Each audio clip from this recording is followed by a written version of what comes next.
Em 1936, na cidade de Pueblo, no Colorado, mais precisamente no dia 14 de agosto, um crime acontecido durante a madrugada chocou todos os Estados Unidos.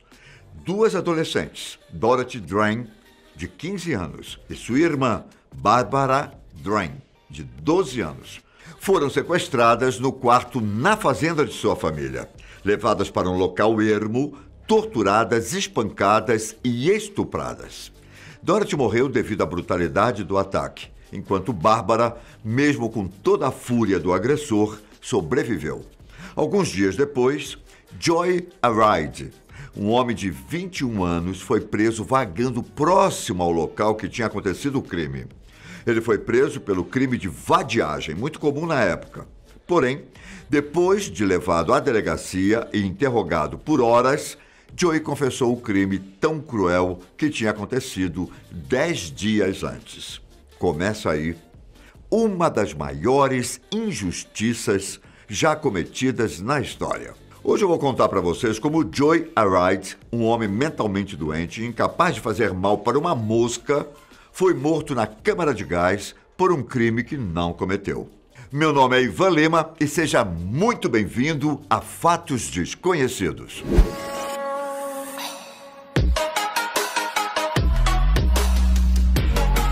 Joy Aride nasceu em 1915, na mesma cidade onde ocorreu o crime contra as irmãs Drain. Seus pais eram da Síria e tinham acabado de emigrar para os Estados Unidos. Sua mãe, por sinal, estava grávida dele na longa viagem de barco. Quando chegaram, os pais de Joe, que nem falavam inglês, passaram por verdadeiros maus bocados, antes de conseguirem encontrar um emprego e se legalizarem. E ainda assim, o maior obstáculo da vida deles seria, quem poderia imaginar, seu próprio filho, Joey, que já aparentava ser mais lento que as outras crianças. Ele aprendeu a falar muito mais tarde do que o normal e nunca conseguiu aprender a se comunicar direito. Mesmo depois de adulto, Joey só conseguia falar algumas frases, muitas delas desconexas e embaralhadas. E mesmo assim, apenas muitos anos depois do seu nascimento, ele seria diagnosticado como um portador de deficiências mentais. Após uma semana na escola, os pais de Joey foram chamados pelo diretor. E por mais absurdo que possa parecer, o homem pediu que Joey não fosse mais ao colégio, porque ele era incapaz de aprender qualquer coisa. Só que sem opções, foi o que fizeram. O que não foi problema durante muito tempo. Passadas as dificuldades, o pai de Joey já estava bem empregado. Só que após alguns anos, com Joey sendo deixado em casa aos cuidados da mãe, o seu pai perde o emprego. Sem condições para sustentar sua família, Henry, o pai de Joey, que assumiu um nome americano após chegar ao país, pede a um amigo que tem contatos com políticos para ajudá-lo em sua situação. Esse amigo arranja para seu filho uma vaga em um hospital psiquiátrico, em uma cidade próxima. Por mais que isso pareça uma boa notícia, o que foi descoberto muitos anos depois é que Joey, que chegou com 10 anos ao lugar, passou por uma série de abusos e agressões na instituição. Com 21 anos, Joey fugiu da instituição, subindo em um trem de carga e partindo para uma cidade próxima. Foi alguns dias após fugir do hospital que Joey foi encontrado perdido, rodando sem rumo nos trilhos da estação de trem. Ele estava na cidade de Cheyenne, em outro estado, a uma distância de 3 horas de carro da cidade de Pueblo. O xerife da cidade, George, também já tinha sido alertado para procurar o suspeito do crime das irmãs Drain, que tinha acontecido também há poucos dias atrás. Não se sabe exatamente como os policiais desta cidade coagiram Joey a confessar o crime. E você pode estar pensando que, devido à cronologia dos fatos, afinal, ele fugiu do hospital em um período próximo ao crime das irmãs e estava próximo do local, que seria ele realmente o culpado. Só que, quando ele foi preso vagando, o verdadeiro criminoso já tinha sido pego pela polícia. Esse outro homem não só tinha confessado o crime, como também foi reconhecido por Bárbara, a irmã que sobreviveu. Frank Aguilar era um trabalhador mexicano, um ex-funcionário da fazenda das Irmãs Drain. Ele tinha sido demitido alguns dias antes do crime, o que daria uma causa para o crime, legalmente falando. Afinal, o seu ato monstruoso não poderia ter causa nenhuma, não é? Bom, ele foi facilmente reconhecido por Bárbara, afinal, ela o conhecia muito bem. Voltando ao Joey. Bem, o que se supõe é que o xerife da cidade, Cheyenne, viu em Joey uma boa oportunidade de aparecer. Quando ele telefonou para a cidade de Pueblo, dizendo ter pego o culpado, foi informado que o homem já havia sido pego. George, o xerife de Cheyenne, insistiu que Joey havia confessado ter estado com um homem chamado Frank alguns dias atrás.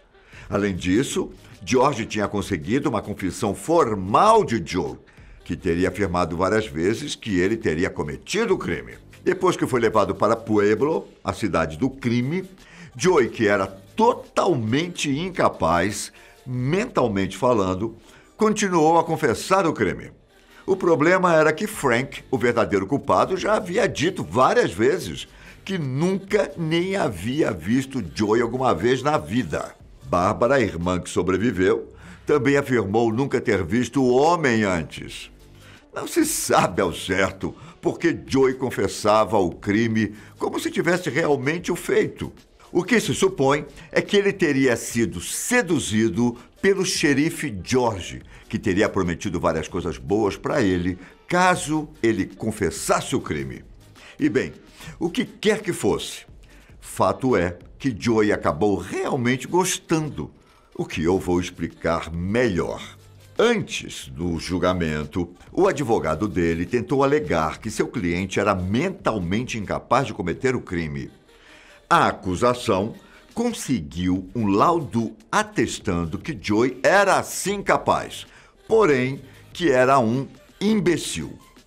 E sim, imbecil era um estado mental válido na época. O juiz aceitou esses laudos e então Joey foi a julgamento.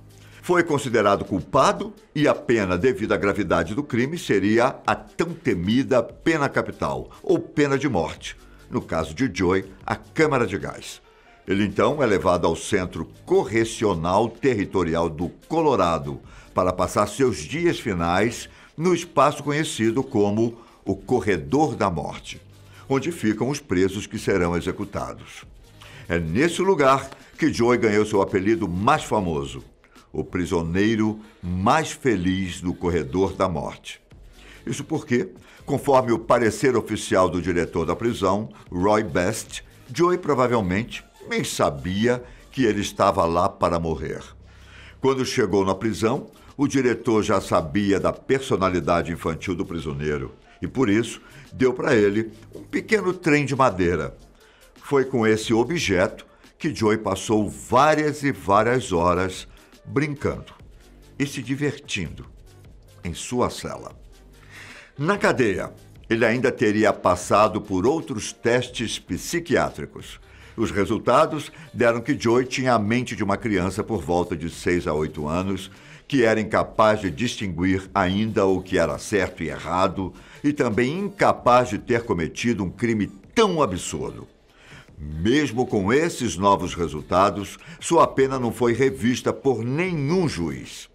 Ainda na cadeia, os guardas adoravam ele, já que, ao contrário dos outros presos, Joey não era violento e nem ficava reclamando.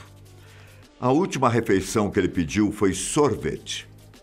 E antes de ser levado para a morte, Joey insistiu passar na cela de outro preso que gostava, para dar para ele o seu trem de madeira.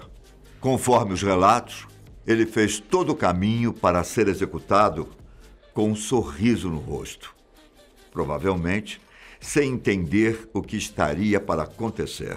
Antes de entrar na câmara de gás, o padre teve que repetir as palavras do sacramento final bem devagar, para que Joey conseguisse entender e repeti-las.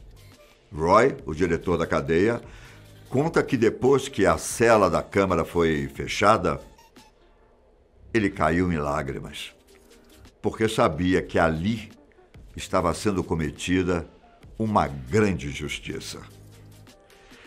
E ela só foi corrigida há poucos anos atrás.